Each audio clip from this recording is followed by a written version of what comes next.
Hello and welcome to the Vino Karma Project. My name is Amanda Laden and I am your hostess. If you have not already liked us on YouTube, please go ahead and do that. You can click that button below. Today, I am talking to fellow Iowan. Yes, I said Iowan. That means people who come from the state of Iowa. Chris Christensen, who is the head honcho and winesmith at Bodkin. Chris, welcome to Vino Karma. Thank you very much for having me, Amanda. You kind of couldn't say no, really, because you're like, well, I guess there's one other person from Iowa in the wine trade, so we kind of have to I kind of have to do this. No, without a doubt. I'm always down to anything to kind of help spread the message of diversity and inclusion, and also help out another fellow Iowan. How could I say no to that? You know, there are a handful of us, including Joey Ryan over at Ernest Wines and Alan at Artograph. Those guys are also born Iowans too. So, well, little do they know, but now that you name drop them, I'll be knocking on their doors next. Drop the Iowa one. Yeah. And maybe we should just orient people. So for those of you who don't know, Iowa is a state in the United States. It's in the middle of the country. It's where you get a lot of your food. So we grew up there. It's landlocked other than a river, which runs through it. And Chris is from the eastern edge of Iowa. So since, neither of us grew up in the rolling fields or vineyards, we weren't in Tuscany, we weren't in Parle in South Africa. What took you on this journey to get into wine? It's probably of all the journeys I could have gone in my life, it's probably the least expected. Seeing as how I grew up in a very devoutly non-drinking household, on top of the fact that, born in Iowa. So, I guess fine dining in Cedar Rapids consists of the Red Lobster we got in 87. There was a TGI Fridays in 92 and an Olive Garden in 96. So that's what we were dealing with here. So yeah, food and wine culture wasn't really part of my life growing up. But yeah, I came out to California to go to college, and in my time here and in that process got exposed to wine and was like, hey, this is cool. This is different. I don't know anything about this. It seems kind of fun, different, a very California thing to do. And I really didn't want to spend my early 20s after graduating from college working in an office. I have a degree in data sciences before data sciences was even the thing. I didn't think doing statistics and writing survey questionnaires, working through Gallup poll was a good way to spend my early 20s. So I was like, I'll go work for Winery for a couple of years, and then, and then go get a real job after that. And that's kind of what first got me into wine. And I've found a way to make a real job out of it in the end. So yeah. I love it. I mean, I'm with you. The only wines we had growing up on our table were those jugs of Rossi. What is it? Oh, Rossi.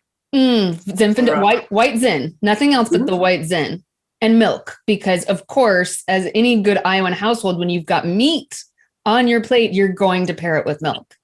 Dude, milk. I didn't know that people didn't know that milk was a side dish to a steak dinner. They didn't know. I was like, why are you looking at me like I'm the one who has a problem? In this hot, by the way. Yeah. Not soda, it's hot. Of course it's hot. And get your sack, and get your wine. Get your sack, dude. Fruit salad, Jell-O. Fruit salad is Jell-O. Oh yeah, that's a good one. I mean, we could talk all day about these Iowanisms. Wow, this could be deep. Oh. I'm curious to know, what was the first alcoholic beverage you drank? And of course, it was probably on the back of a pickup truck in a cornfield. I just have to put that out there. Or in your car. In high school, or what was your first foray into alcohol? My first foray into alcohol, it was I was a good kid. I was a square bear, man. So I think my first drink of alcohol actually. Oh man, I got to remember the first one. Was probably I think I sneaked a sip of my buddy's mom's White Russian when we were out boating on the Mississippi, like that.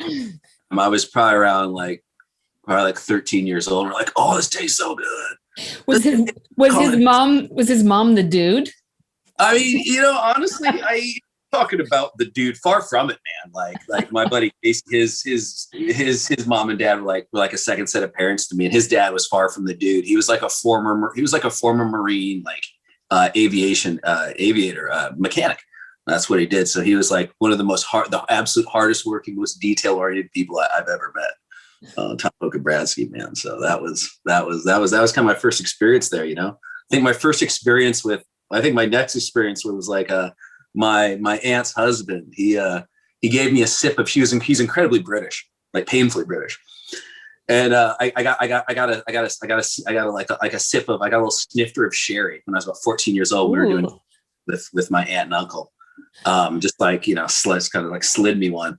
I'm like, I didn't know this really offered me alcohol before. I was like, oh dang, which is really funny because Uncle Christopher ended up being one of my biggest supporters and just biggest fans of Bodkin wines when I got the brand started. So I guess that kind of went full circle. That's incredible. So talk us through, Bodkin. Should I know what it means? Do we know what it means? I guess you're about to find. I was like, I'm trying to I'm showing up here looking for. Oh, here's my prop. Just moved around a few times. So Pat explained this, but a bodkin is a type of medieval ale. Right there, you can see it. About the size around a finger, which was used with fantastic success by the peasant bowmen of England against the arbor nobility of France during the 100 Years' War. So it's you get to anytime you get to take a shot at fighting the class struggle, use a bodkin.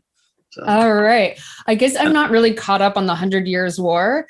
It's okay. It's the reason you should be. Like, I'm a huge nerd. Like, I have a medieval archery themed wine brand. Like, I went to Stanford, been hardcore nerding since 3/30/81. So don't feel bad about that. I actually started shooting archery when I was about 9 years old. So very cool. Part of my love for that, and I got to tie in my love of Shakespeare and history. The Battle of Agincourt, Henry V, we few, we happy few, we band of brothers. For he who shed his blood for me shall be my brother, be ne'er or vile. Tomorrow will gentlest condition and gentlemen now home abed in England shall find themselves accursed and hold their manhoods cheap whilst any speaks that fought with us upon St. Crispin's Day. I feel like you're ready for the Globe. Like, the new Globe 2.0. Yeah. Yeah. They need to look no further for their casting. Here you are. Forget having a pedigree from the Royal Shakespeare Company. It's like pedigree from Iowa and now a winesmith. Letting the winemaker to do it. I love it. I probably have more business being a Shakespearean actor than I do a winemaker. Well, au contraire, because I have been enjoying your wines lately. I had your Blanc, it's a Blanc de Blanc, right? Last night. Mm-hmm. And I promised my neighbors I would open this up for them today because my next door neighbor is a big Sauvignon fan, as he likes to say. And so I was like, well, just wait for it because I have the thing for you. So you created the first sparkling Sauvignon Blanc in America. What was the impetus behind using Sauvignon for your sparkling as opposed to maybe some of the more traditional grape varieties? I love Sauvignon Blanc. I love bubbles. If that makes me less of a man, then so be it. I'm into what I'm into. You can't tell me nothing. I grew up biracial in Iowa in the 80s. You can't tell me nothing about me. I heard it all before. So, some people are just the fish like to swim upstream, and that's who I am. The idea that I couldn't find a sparkling Sauvignon Blanc in any store, and it was something that's really made here, was like, I know they make them in Australia and New Zealand, so why can't we do it here? And it was something I really want to do, just based on my love of Sauvignon Blanc and my love of sparkling wine. It's super. I mean, it's a super cool wine. Like, people who have not tried it need to go out there and support you and try it. I probably have to get another shipment of it, especially once I open up the Pandora's box to my neighbors, because he's going to be all over that this summer for sure. No, low key, low key.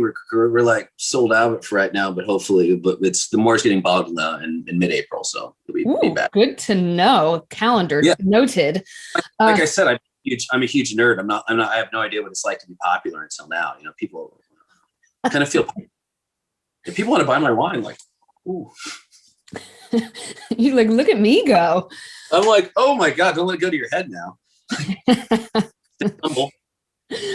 So speaking of popularity, did you find that after the murder of George Floyd last summer and May, and then, the uprisings that happened in June, that people started knocking down your door a little bit more, especially to support underrepresented voices? Did you find that there was a shift in consumer behavior? Yeah, hugely so. Like the amount of awareness that was put out there about supporting other African-American businesses and African-American owned businesses, and it made its way to wine, and it was it was a really interesting thing. I had some pretty conflicted emotions about it all.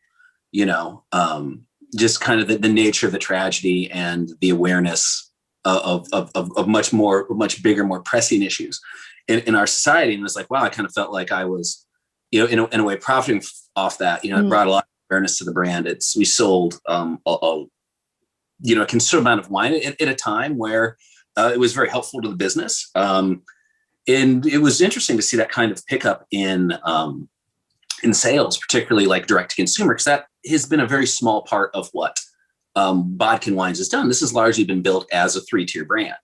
It's pretty much a one-man show here, and it was just very manageable to sell to distributors and do that work. So it created this demand from direct to consumer that we really hadn't seen before. And with that came some growing pains.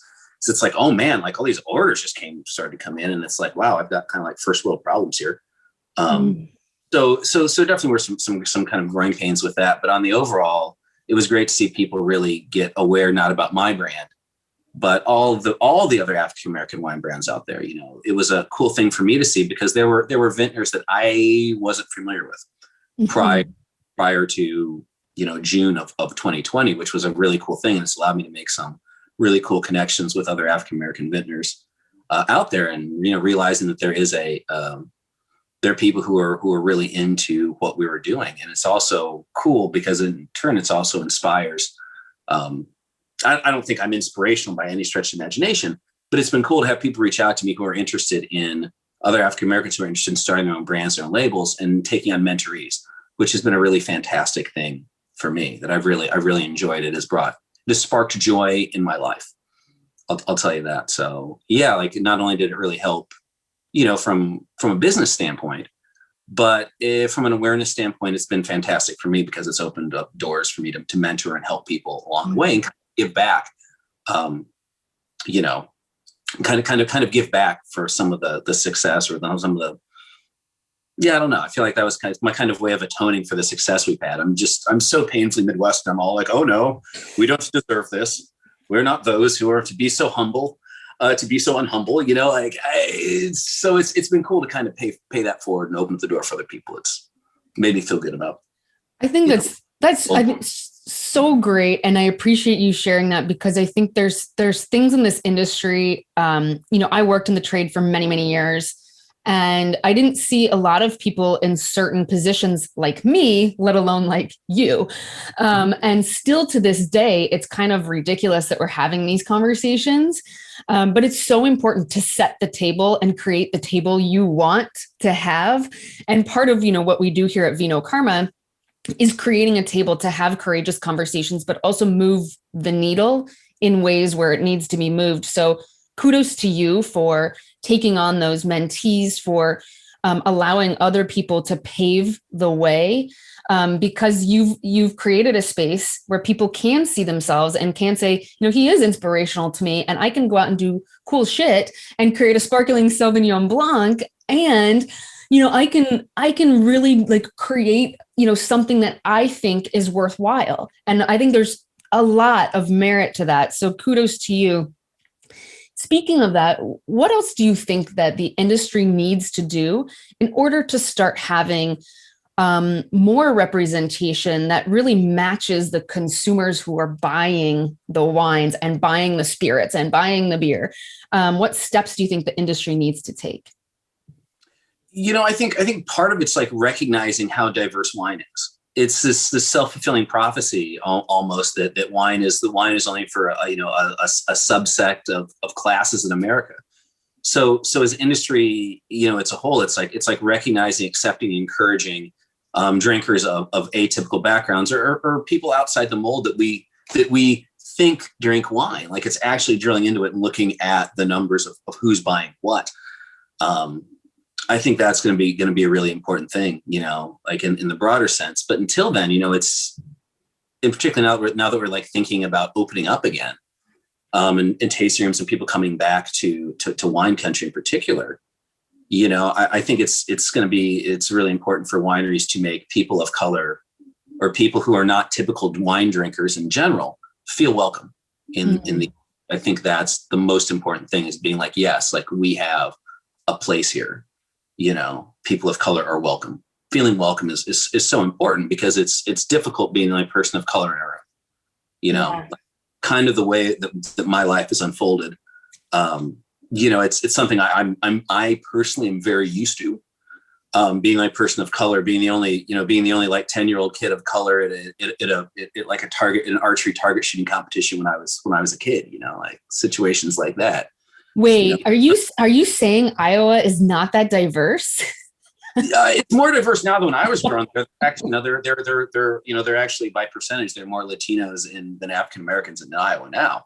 I think there always have been, though, right? I mean, I think even when we were growing up, I don't even remember what the percentage was, but it was like 5% of people of color, and that included Native Americans.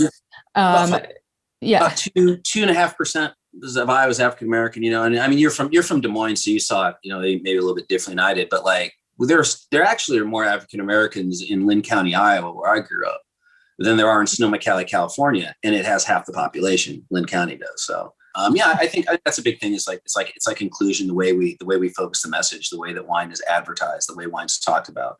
Anything that can demystify wine is going to open up wine, to more drinkers, particularly those of color, I think is positive for the industry as a whole. Yeah, I agree, and I think the battles, like, just as like a white female, of sometimes being the only woman in a room, I can't imagine what it's like to not have representation in other ways. This industry, I think, still has, in terms of the seats of power of who makes decisions, there's a long way to go, in terms of making sure that there is representation and the decisions that are being made are really thoughtful. Not only from branding perspective to how large organizations advertise right now, to, just even sometimes the whitewashing of the curriculum you go through in wine school. There's some things that really fundamentally, in my opinion, need to change in order for this industry to become better. Yeah, and it's going to be more diverse. It's going to be more diverse perspectives from the top down. It starts at the top in the highest forms of management, because there's certain things that if you haven't faced them or certain feelings you would have that if you weren't a person of color, you wouldn't understand or you'd feel differently about, So greater representation of other minorities, particularly higher up in management and sales and marketing, I think is essential, because that's where the decisions get made. Those are the decisions get made that trickle down and affect, that ultimately influence who shows up in the winery tasting room. So this is very astutely, it starts at the top. Totally. You don't have to be a person of color to be aware. You need to be an ally. You need to have that to have that mindfulness about what's going on. Even if you're not a person of color and you're in decision-making role at a winery, like, talk to people of color, like, understand the situation, like get out, like, get as many outside influences as possible, I think is a really important thing there. Diverse ideas. Yeah, no, I completely agree. One of the things I still think gets missed a lot in this trade is that immigrants are often the backbone of, wineries and winemaking and vineyard management. And we completely, forget that population. And it's like, if we didn't have some of that population, like, how do you think we'd get the wine on the table? Yeah. So it's something, and I don't see enough of moving, certain populations through the proverbial ladder to get to, like, oh, now you're kind of like front of house at a boutique winery, or now you actually are in marketing. It's like there's this stratification that has to be broken down or changed for sure. Yeah, I agree. That's all, that's all kind of part of, part of moving things forward, advancing it as an industry, Yeah. That idea that, yeah, I did a very good job of articulating that point. I get it. You probably need some more wine or something. I'm fine. I'm just loading up on my cold pressed juice. That's like my new thing. Oh, nice. Yeah. My new thing is your sparkling Sauvignon Blanc. So orient people now, like we've talked about Iowa, so everybody knows where Iowa is. Well, we hope, although people are like, still don't. They'll get mixed up with Idaho. Boys, like Cleveland. I'm like, nah. You're like, I said Iowa. I'm like, corn, not potatoes. Corn, not potatoes. So can you orient people in terms of where you are located, where your winery is located, where your grapes are located, all that good stuff? Yeah. I'm pretty much Bodkin Wines is based here out of Sonoma County, California. The wineries make the wine two different facilities in Sebastopol. So we're out here. And best place to find us online. Like you don't currently have a tasting room. Hopefully that'll be changing. Fingers crossed about that. But, currently the best place is at bodkinwines.com is the best place to find the wines themselves. As for grape sourcing grapes from all over, Lake, Sonoma, Mendocino counties now, and some also from Solano in the past. So yeah. It's something I've had to put a few miles on the car every harvest to go. Makes me busy, Yeah. being the king of sparkling Sauvignon Blanc means my throne is the driver's seat of a Subaru Outback. So. That's incredible. You're not the flying winemaker. You're not a flying winemaker. You're a Subaru driving winemaker. I'm a driving winemaker. Yeah, that's it. But it's cool. It's where I get some of my best thinking done. Just trying to turn off all sound and distraction. Being like, oh, geez, I think I'm about to lose this call. I'm going through a bad reception area. That's amazing. Get stuck in my head. It's stuck in my head. So tell us, like, for what's coming up for Bodkin. What do you have going on? We know that we can't right now get your sparkling Sauvignon Blanc unless you're lucky, and you were ahead of the curve and you bought a bottle or two or more beforehand. So what else is going on at Bodkin that's exciting and that people should know about? Oh, there's a lot of things. There's a lot of cool stuff going on at Bodkin. And this is also kind of been interesting to see with a lot of the newfound interest in the brand and awareness that's been brought to African American winemakers, including myself. It's really done a lot to charge my own batteries, so to speak. So coming into this year in 2021, it's our wine club very fortunately it's grown. And, for me, it's like I get to focus on making some of the smaller lots. The vast majority of what I make is two wines. It's sparkling Sauvignon Blanc and non-sparkling Sauvignon Blanc. And those wines, I don't want to say they're formulaic by any, in the sense that it's paint by numbers or it's easy to do or predictable, but there is a house style for making the sparkling wine. And it's best that I adhere to it. I was very lucky to find that out, just kind of work that process out early in my career. And, it's in a really comfortable spot where, you go and you make your wine, and that's that is how you determine your house style, which is a very common thing. Like in Champagne, all the houses have their own style, and it's not formulaic, but there's a method to the production. So that doesn't leave a lot of room for creative inputs, because if it ain't broke, don't fix it, So one of the exciting things is doing some kind of off the beaten path lots every year. That's really excited me, ways to continue to grow and progress as a winemaker. Because if you're not learning and you're not growing, you're going backwards. You're headed in the wrong direction.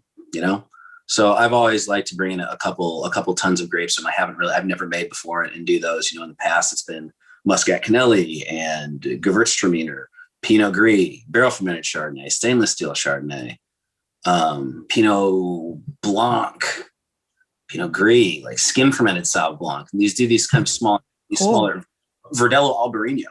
Ooh. Yeah, like these kind of cool things here. So it's kind of cool to get back there and like have the demand out there in the marketplace, for them and from the wine club to do new and interesting things. It's really exciting when people get excited about me making wines. It makes me all the more excited to make them, So I'm pretty fired up to bring back Muscat Canelli this year. Cool. Yeah, do a little Barbera rosé. Oh, that's nice. Yeah. So I'm excited to do that, on the Bodkin tip and continuing on with the sparkling wines and the sparkling rosé, which it's done fantastically well for us. So that's pretty cool. But some of the things that I'm really fired up now are some of the other projects that I'm working with, like me personally as a vintner. One of which is it's called Where's Linus, and it's a project I'm working on with Jenny and Francois Selections. So I'm doing a little bit of natural wine in conjunction with them, which has been fantastically, amazingly wonderful. It's been like chicken noodle soup for my winemaking soul to get into it. Like I originally doing natty wines when I came out. Like that was a kind of a component of things I was doing for Bodkin back in the day. Skin fermented whites and kind of zero skin fermented Sauvignon Blanc and Muscat Canelli and stuff like that. So it's been cool to have an opportunity to work with Jen and Francois Selections for the past couple of years to do that and continue to grow that line out. So, Look for that. Where's Linus? That's so cool. I can't wait. States. Like it's kind of all over the place. That's been a really exciting project to work with. So it's really cool. Like it's a real challenge to try and set yourself up to be successful in making a wine and, kind of tie your hands behind the back after that. So where there's no risk, there's no reward, right? So true. I've really enjoyed it. It's a good space for me to be in. It's a challenge both, in terms of execution, but also in terms of planning these wines, because you need to set yourself up to be successful. And like I always say, like people get tired of hearing me say it, my clients that I consult with, but it's like, dude, gotta let the chemistry do the heavy lifting, and it's an entire case study in that. So with that challenge, I've really enjoyed it. That's super exciting. Where's Linus? Shameless plug for that. And also for this project I'm doing, which is cans. Oh. So I'm working with Maker Wine. Amanda, I can make connection for you, but they are a female founded premium canned wine company. And they are absolutely awesome to work with. I've been working with them since 2019. And it's really cool. They feature a diverse array of producers from all different backgrounds and do like premium small lot wines and cans, which has been really fantastic to work with them on, and also serve as their consultant, the consulting winemaker.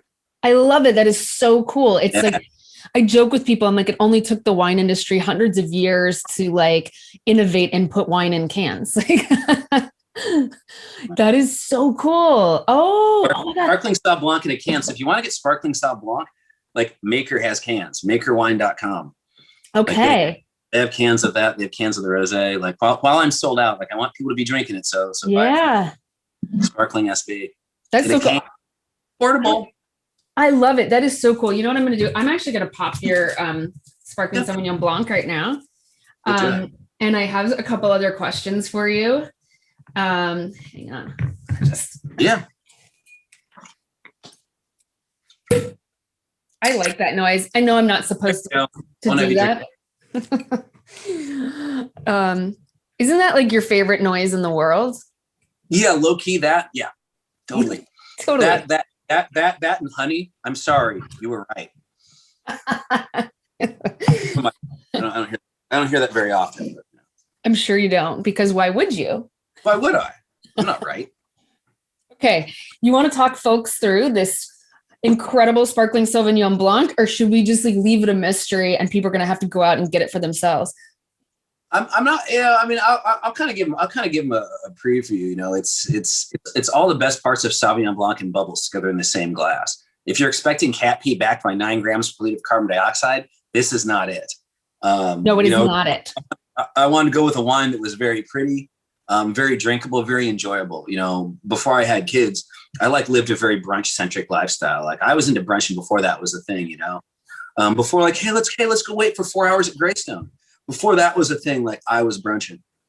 So I want to make the ultimate brunch wine that was like a mimosa that didn't need any orange juice. The Osa. Whenever I get a mimosa, I'm like, give me a mimosa, but hold the Osa. I just want the mim. It's just the bubbles. So that's why I wanted to go for. Like, I want to make a wine that was like, it was a pretty parts of Sauvignon Blanc with bubbles behind it. And, I think it's really cool. Like for me, like I'm a huge fan of the fruit feijoas, BBA pineapple guavas.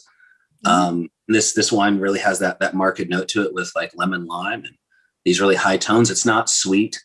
No. Like the perception of sweetness you get is just the Sauvignon Blanc BNSB. The dosage on it's like 5.2 grams per liter, which is like 0.5%. So it's like half brut. It's very, very dry. But with the fruit with the fruit forwardness of the Sauv Blanc, you don't really need that much RS to have a very pretty wine that's enjoyable with or without food. It's wine that's just meant for like, sunny days, hot babes, cool dudes, live music. It pairs well with pretty much the best stuff life has to offer. So I popped one of these. We live in San Diego, and we have a rooftop deck that overlooks San Diego. We can see downtown from our deck. And I popped one of these up on our roof, I don't know, a few weeks back. And I was like, this is the perfect wine for up here. Like this wine was made for my rooftop I think I was listening to D Nice, because who isn't listening to D Nice right now? And like, my old 90s R&B is my total jam. So, old school 90s R&B, the Bodkin, Sauvignon Blanc, sparkling, and my rooftop. So it was just like all the perfect combination. And so everybody, not that I'm inviting everybody to my rooftop for the summer, but if you have a rooftop or a garden, this is the perfect wine for that, as well as I agree with you. Like, why not pair this with a bunch of brunch food? Yeah, just brunch up. I think it's a little bit salty. I think it's like a little bit, it goes well for this, salt, like big fan. Like it just, it was built for that. Like that's where it lives. That's its home. Well, the $1 million question for this wine: what Iowa State Fair food would you pair with this wine? Oh, you did me like that. Oh,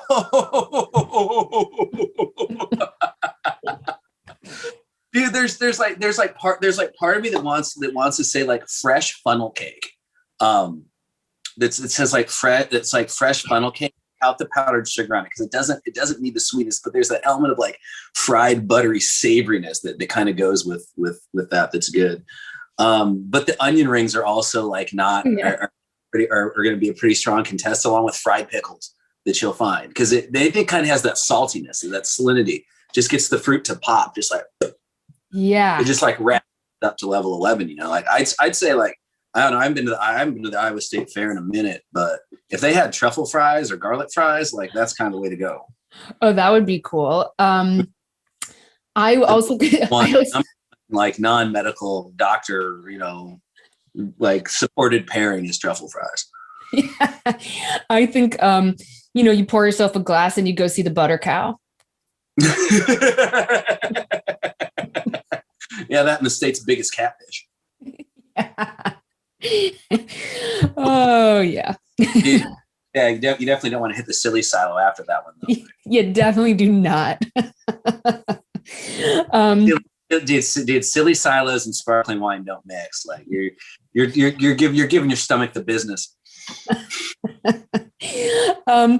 What else excites you right now about this industry? And are there any other winemakers, distillers, brewers, chefs you have your eye on that you think people should go out there and support and also get super excited about? Oh man, like that list is so long. But I got to zip this back to trends and stuff. That I'm excited the wine industry is getting woke. That the wine industry is becoming more aware of. In many ways, like I'm glad that people and the consumers are becoming more aware of like the kind of both the disparity and the diversity in wine. That there's movement out there to support not just African Americans and people of underrepresented groups, but like family farmers and small brands in general. Just like the Iowa Hawkeyes helmet decal says ANF, America needs farmers. That's true. we need family farmers, particularly in the wine industry. That's a big thing. And organic farming is very good. Sustainable farming is very important, but it's also important for we as wineries and consumers to support independent, like grape growing operations, family growers. Like I buy all my grapes from family growing operations that are owner operated. That's a big thing for me, that I'm supporting, local farmers. And it's cool to see how that message gets transferred up the line, and people come to me looking for that. And it's a talking point. So I think that's really, really important, moving forward, in addition to, the ideas that drinking wine that's made in an environmentally conscious way is very important too. Mm-hmm. So I think these kind of these social, these points of social awareness that go beyond race and ethnicity, I think that's really important that we're addressing, like as an industry, and people and consumers are like talking about. Like we can talk all we want about things in the industry, but until consumers start, putting their dollars behind products they believe in, or that reflect those views, that's where you'll see kind of meaningful change. And we're starting to see that. For sure. We are definitely, especially in this society with cancel culture, which I don't agree with, but we are seeing it.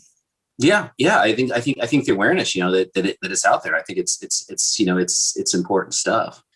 So Chris, are there any winemakers, distillers, brewers, chefs that you're super excited about right now? And can you just let folks know who they are so they can go out and support them and follow them as well?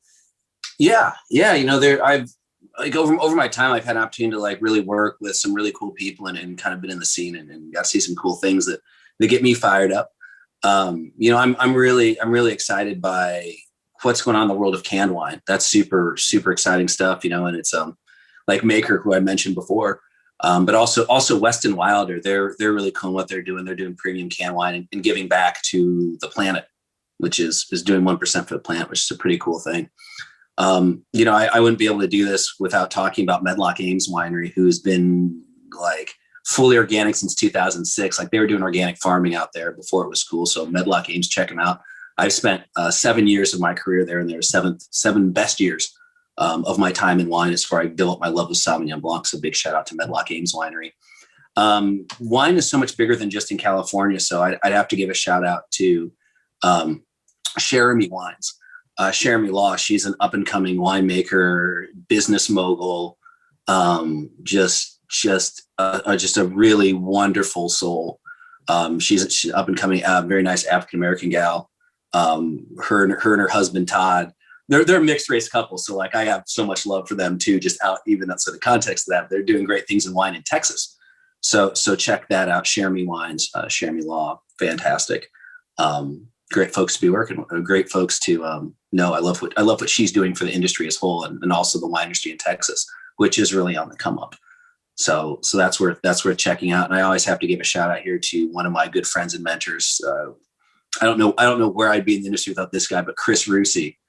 He's the winemaker at Comstock Wines here in Dry Creek in Healdsburg. He's been a very good friend of mine, like a big brother, looking out for me my entire career. So he's doing some fantastic things with the fruit there at Comstock in Dry Creek. Check it out. You can find the Viognier. The guy's like the Viognier whisperer. So check that out. Yeah. That's awesome. I appreciate that. Very cool. We will definitely drop their links below so people can go and check it out. So I appreciate that. So Chris, maybe you can answer a question for me, and I'm going to share maybe a little story with you. What is it about people with like a Northern European origin, which I'm making an assumption maybe your last name is, where you name the kid the same first name and last name? Oh, this kind of opened up one of like the best stories. How much time? You have a few minutes? My story, being Chris Christensen, right? Like I'm like the world's darkest dude with the most Scandinavian name. Like it's totally killer. So Christensen's actually my mom's maiden name. My folks got divorced when I was like 9 months old, and my mom hated my dad's last name. And so when she got divorced, she went and with the stroke of a pen changed my last name to Christensen, which is her last name. I don't really blame my mom. My dad's last name is Outlaw. So I was born Christopher Reed Outlaw. Oh, you could have been something else. Yeah, my dad's Greg Outlaw. My half sister is Lisa Joe Outlaw. Like that's the last name. And there's a time where I've been having to deal with, like Chris Christopherson, like joke for my entire life, back when people actually remembered who Chris Christopherson. Sailing. Yeah, okay, you get it. You know what's up. More than the Blade trilogy. But yeah, I'm like okay with it, because Outlaw was actually the name of the plantation my ancestors came from in Mississippi. So that was the last name of the last people to own my ancestors. Whoa. The Outlaw Plantation, Starksville, Mississippi. So I'm kind of glad that my mom did that, Mm-hmm. So my kids are my son and daughter, they're Christensen. And my brother, his kids are all Christensen. My sister doesn't have any children, and my dad had only the two boys. So that last name from our branch of the family is gone, which I'm cool with, because, it's nice to know the history behind it, but it's also nice to not walk around with knowing that my last name was tied to people who owed my family's property. So, I now as an adult, is like, Outlaw is such a cool last name, it was so cool, but you learn the history behind it, you're like, that ain't cool. That's not cool. So bring on all 11 letters of awkward Scandinavianness, like bring it, Christensen. Like, I wouldn't have it any other way now.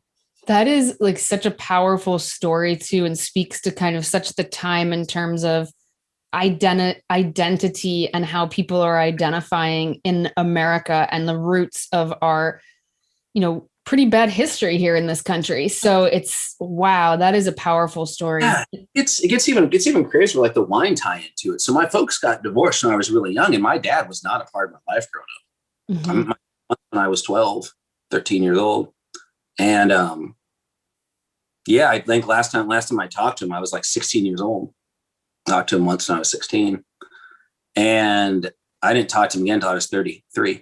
And that was his girlfriend at the time. Like, I get a call from somebody being like, hey, I'm in Chicago. I'm trying to get Bodkin sent to me for Valentine's Day.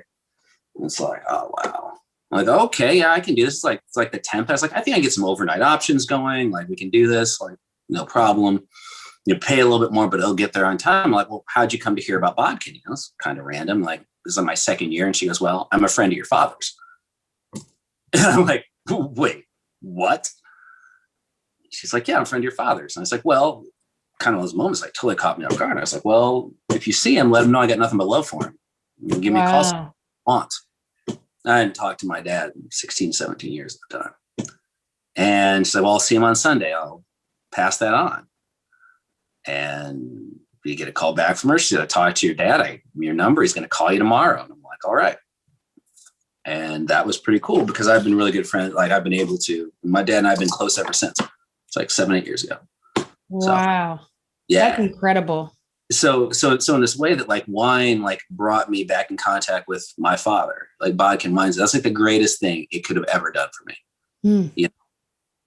Was to bring my dad back in my life, because I've been able to have an amazing relationship going forward with him, and he gets to be involved in my kids' life, and it's cool to see him with them, and get just to kind of make up for lost time that way. You get older and life starts to take more than it gives, and I'm just so fortunate to have that like back in my life, because I don't know if that would have happened if it weren't for Bodkin wines. Some weird way. Like it's so I've got in touch. I'm in like communication now with my cousins that I'd never met. I got to meet my grandmother before she passed a couple of years ago. I was the only one of her 9 grandchildren and great grandchildren she never met. And I got to meet her. I got to get in touch with my dad's sisters, my aunties, my cousins, and all that. So it's been this really cool thing that's also helped me get better in touch with my heritage, my ethnicity. It's really helped me better understand that too, having that connection with family that I hadn't had until my mid-30s. So that was kind of part of like what's brought me here today to talk about diversity so openly, because it was something that I really didn't want to talk about before. I didn't want to talk about my race. I didn't think it was an important part of my narrative.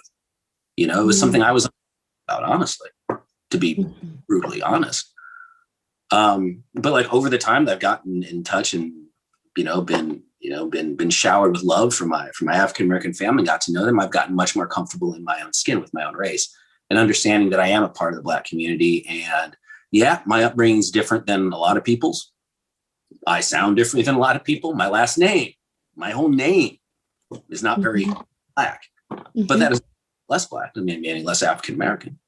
I'm just a different part of it. And it also doesn't preclude me from helping out the African American, exclude me from helping out the African American community, helping out people who look like me, that are brown like me. And, you know, as someone who I, you know, never really thought about, is that I'm actually have a position where I can make an impact. Yeah. I never would dare myself to think that I was important enough to ever, you know, influence anybody. And over the past several years, you know, I've realized that, yeah, people are looking up to me, which is weird. People are excited about what I'm doing. You know, like I can reach out to people and help bring more people into the fold. I actually do have a platform and a message, and it's diversity in wine. And it feels great, honestly, to be part of this and out here and just talking to people and just, you know, helping more people get turned on to wine. People like me, people of my color. So. Yeah, that's incredible. It's I got kind of heavy. No, I thank you for sharing that. It's really important for people to hear. And like, you know, we each have our own origin stories, and coming to terms in ways that are helpful for you, and like being able to, you know, like this is like such a powerful tool to have conversations and, you know, to allow people to explore humanity. So it's just like, I really appreciate you sharing that story. Like wine brought me back in connection with my father, who I you know, hadn't spoken to 16, 17 years. Yeah. I'm talking about bringing people to wine. Like, wow, like, there you go. Yeah. Is there anything else that I haven't asked you that I should have, or that you want to tell people about today? Wow, that's such a great open-ended question. Man, you know, I just think as far as things that, you know, I really, you know, want to talk about moving forward here, you know, and it kind of ties into what you're saying before.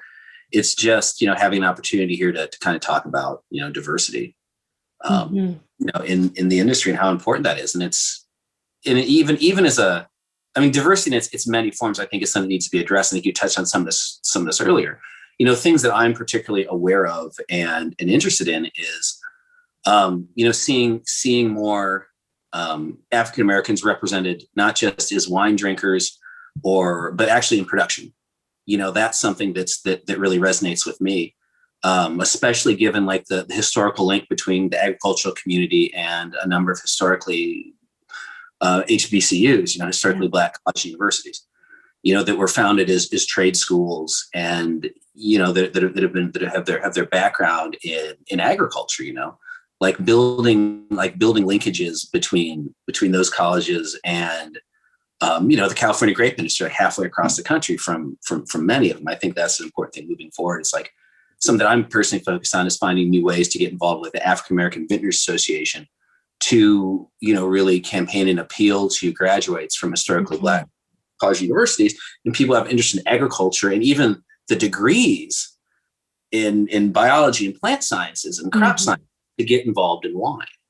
You know, I think that's going to be a big thing as far as like diversity goes in the production and vineyard side of things, that I'm looking to bring awareness to. One of the other kind of things for diversity, I think you touched on earlier, saying like, you know, as a woman, you don't see a lot of representation in certain tiers in the wine industry. I think that's very true. You know, at the end of the day, you know, I may be a Black man, but I'm still a man. You know, I might not have a degree in winemaking, but I still went to Stanford, you know, so there are certain things where there have definitely been barriers to my entry into the business. I still feel like there's so many people out there that have to fight even harder than I did to get ahead. And that's particularly like women in wine production, which is something else that you don't see a lot of, you don't see nearly enough of.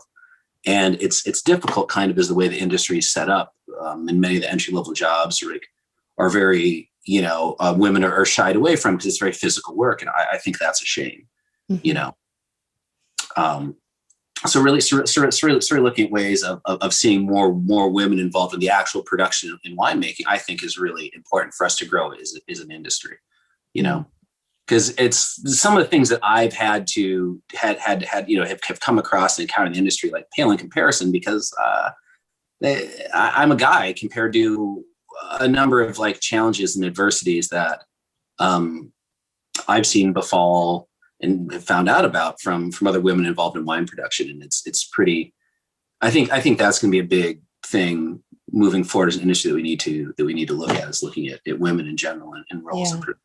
I think is really. I think too, also like some other marginalized communities, like, you know, the LGBTQ community, and creating safe spaces for them as well.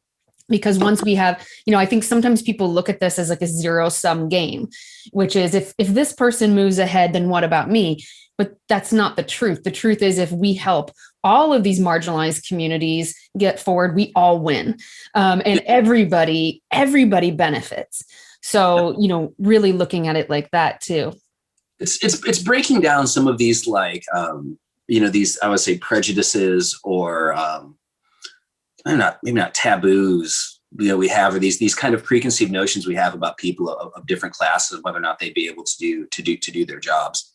You know, particularly in entry level wine production, I think keeps a lot of people, you know, out of it. Whether it's like a self-fulfilling, like a variant of stereotype threat of a self-fulfilling prophecy, or, you know, the environment isn't like super conducive to making people feel included, you know, from other, from other walks of life, the races, you know. But yeah, I mean, I can't just hearing stories of my friends who are in the LGBT community, and just the roadblocks they've encountered, you know, permissions they've been passed over. It's why, you know, for, you know, getting passed over jobs that qualified for it's very real. Because at the end of the day, wine is a process. It's a thing. It's a trade. It doesn't have a gender. It's incredibly results based. You can either do the job or you can't. You know, you do the job well, you made a good wine, or you didn't. It's this way or that. And these things that, and whoever made it and who they are, it's, you know, it's a function of decisions they made, not the person they are. Yeah. So, I mean, wine is very fair that way. It's also very fickle in that respect too. But you know, you either made a good wine or you didn't, and each and every wine is a summation of all the decisions you made. So, let's get people in positions that are good at making wine decisions, and you'll have good wine. So, they might not certain mold, or, you know, do this, that, or the other, but they can get the job done. It's results based.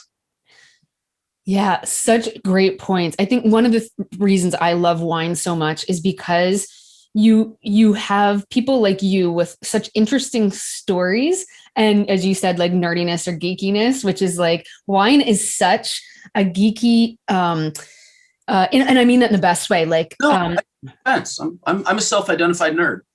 Yeah, I've had really 40 years of straight nerding. So, but it's the most interesting industry to me because of the confluence of history and culture and agriculture, and then people who have these unique backgrounds that come and say, "Hey, this is the thing that I love, and I'm going to make my mark and put my stamp on this label and this wine and share my story." And so I think it's just the coolest thing ever, to get to talk to people like you, fellow Iowan or not, and hear, you know, your story and how you came to be doing what you're doing, as well as, you know, the thoughtfulness with which you approach the wine and life and this business. So I appreciate that.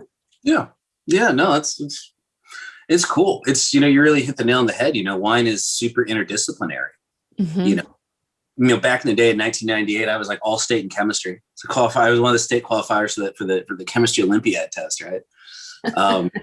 But you know, I never had the chops to make it as a scientist. You know, I really loved like woodworking. My grandfather was a former industrial tech teacher and taught industrial arts and a school administrator, and that was like his hobby. So, you know, I inherited all his tools, and I just lacked a certain degree of patience when it came to actually building. I couldn't dovetail a joint to save my life. So, so like my money was to be made in carpentry and furniture, but I always loved crafting things. So it's interesting that I was so lucky, so fortunate to kind of stumble backwardsly into a career that's like at the intersection of like craftsmanship and science. These two things that I'm not terribly good at either.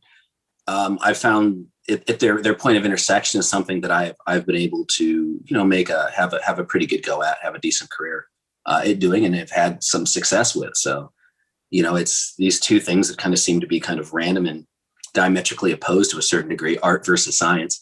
It's also in the pop group, right? That at the intersection, the two is something where I'd be able to, to make my mark, which is really cool. It's a wonderful surprise every day in that respect. Yeah, that's beautiful. I love it. Well, I just want to say that I appreciate you, and I appreciate you sharing your story. And I'm going to encourage folks, if it's not the sparkling Sauvignon Blanc yet, but to go out there and purchase Bodkin wines and then ask for it in a sack. And cheers and toast, Chris.